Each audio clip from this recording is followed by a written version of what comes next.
دی red rose, مجھے تو یہ کوئی چڑیل معلوم ہوتی ہے۔ نینسی نے میرے کان میں ریڈ روز سرگوشی کی۔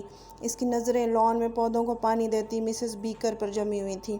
بھلا یہ بھی کوئی وقت ہے گارڈننگ کا؟ مگر مسز بیکر کا تو ہر وقت گارڈننگ کا ہی ہوتا تھا۔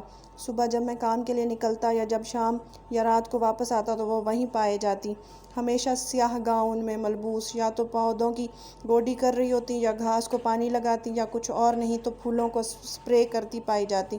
رنگ برنگے پھول جن سے یہ لان بھرا پڑا تھا۔ نامعلوم اس بے رنگ عورت کو پھولوں پودوں سے اس قدر دلچسپی کیوں ہے؟ میں نے چڑھ کر سوچا۔ ٹھہریے، میں ذرا اپنا تعارف کروا دوں۔ میرا نام جان ہے، جیسا کہ ہر تیسرے شخص کا ہوتا ہے۔ میری عمر 24 سال ہے اور میں اپنے نام کی طرح بالکل ایسا ہوں جیسا ہر تیسرا شخص ہوتا ہے، بالکل عام سا۔ مگر نینسی کہتی ہے میں بہت ہینڈسم ہوں۔ اب آپ پوچھیں گے نینسی کون ہے؟ نینسی میری دوست ہے، اس ٹاؤن میں میری واحد دوست۔ ایک راز کی بات بتاؤں، میں اس سے شادی کرنا چاہتا ہوں۔ مگر ہم تو ذکر کر رہے تھے مسز بیکر کا۔ مسز بیکر میری مالک مکان ہے۔ مجھے اس قصبے میں آئے چند ماہ ہوئے ہیں۔ یہاں معلوم مجھے کام بھی مل گیا اور رہنے کو کمرہ بھی، مگر کمرے تک پہنچنے اور باہر نکلنے کے لیے ایک وسیع لان کے سامنے سے گزرنا پڑتا ہے۔ یہاں وہ منحوس مسز بیکر پائی جاتی ہے۔ مسز بیکر کے آگے پیچھے شاید کوئی نہیں، کم از کم میں نے تو نہیں دیکھا۔ جب میں اس گھر میں نیا شفٹ ہوا تو میں نے اس سے ہائے ہیلو کی کوشش کی، مگر اس کا سرد رویہ محسوس کر کے پیچھے ہٹ گیا۔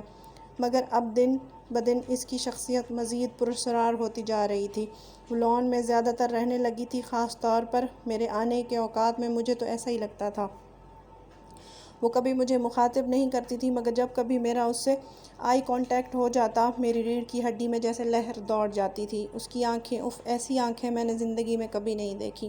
سرد، بے جان، پتہ نہیں کیا تھا ان میں، غصہ، وارننگ۔ خیر، میں تو اب آپ کو بتا رہا تھا کہ میں نینسی کو شادی کے لیے پسند کرنے لگا تھا۔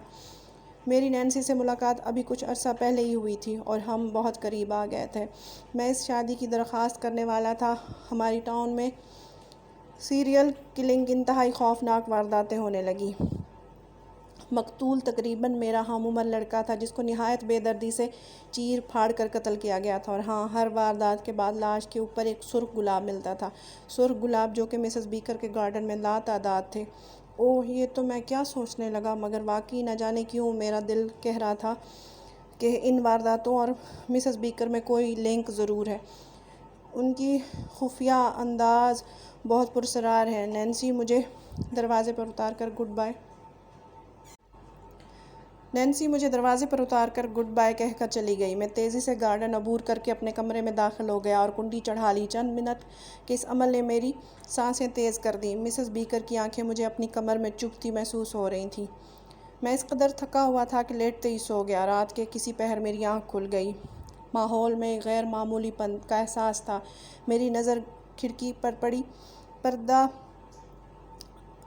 پردہ اٹھا ہوا تھا۔ میں نے گھڑی کی طرف دیکھا، 1:30 بجا رہی تھی۔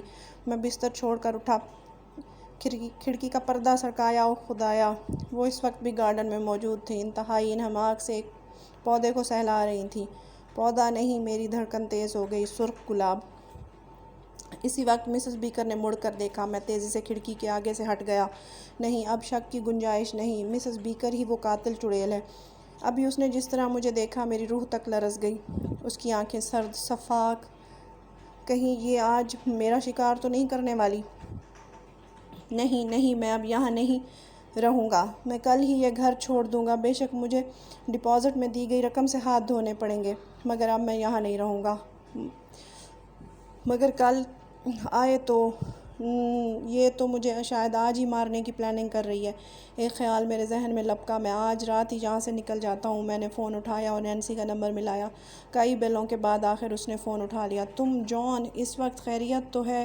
اس کی آواز نیند میں ڈوبی ہوئی تھی۔ نہیں نینسی، خیریت نہیں ہے۔ کیا تم مجھے اس وقت پک کر سکتی ہو؟ ورنہ شاید کل تم مجھے نہیں دیکھ پاؤ۔ میں رونے والا ہو رہا تھا۔ یہ تم کیا کہہ رہے ہو؟ وہ حیرانی سے بولی۔ خیر، میں آتی ہوں، جلدی آؤ پلیز۔ جتنی دیر میں نینسی نے ہارن دیا، اتنی دیر میں نے اپنا سامان ایک سوٹ کیس میں بھر لیا۔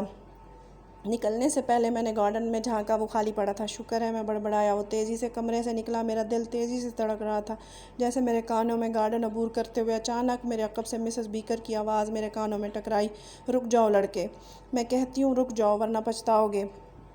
میں بھاگتے ہوئے گھر سے نکلا اور گاڑی سٹارٹ ہو گئی اور میں بیٹھ گیا۔ نینسی نے گار بڑھا دی، جلدی نینسی، جتنی جلدی ہو سکے یہاں سے نکل جاؤ۔ میری سانسیں ابھی تک قابو میں نہیں آ رہی تھیں۔ نینسی، اب میں ہرگز اس گھر میں نہیں رہوں گا۔ میں نے اس سے کہا، وہ عورت تھی، وہ چڑیل ہے، وہ مجھے آج مار ڈالتی۔ شکر ہے تم مجھے لینے آ گئی، ورنہ نہ جانے کیا ہوتا۔ نینسی تیزی سے گاڑی چلا رہی تھی، اس نے میری طرف دیکھا، مگر یہ کیا؟ نینسی کی خوبصورت شکل پر شیطان ناچ رہا تھا۔ اس نے گاڑی روک دی۔ نہ جانے کون سا ویرانہ تھا۔ وہ مسکرائی۔ نہیں، اس کے خوبصورت ہونٹوں کے پیچھے سے نمودار ہونے والے دانت اس کے تو نہیں تھے، لمبے، ڈریکولا جیسے خطرناک۔ وہ میری طرف بڑھنے لگی۔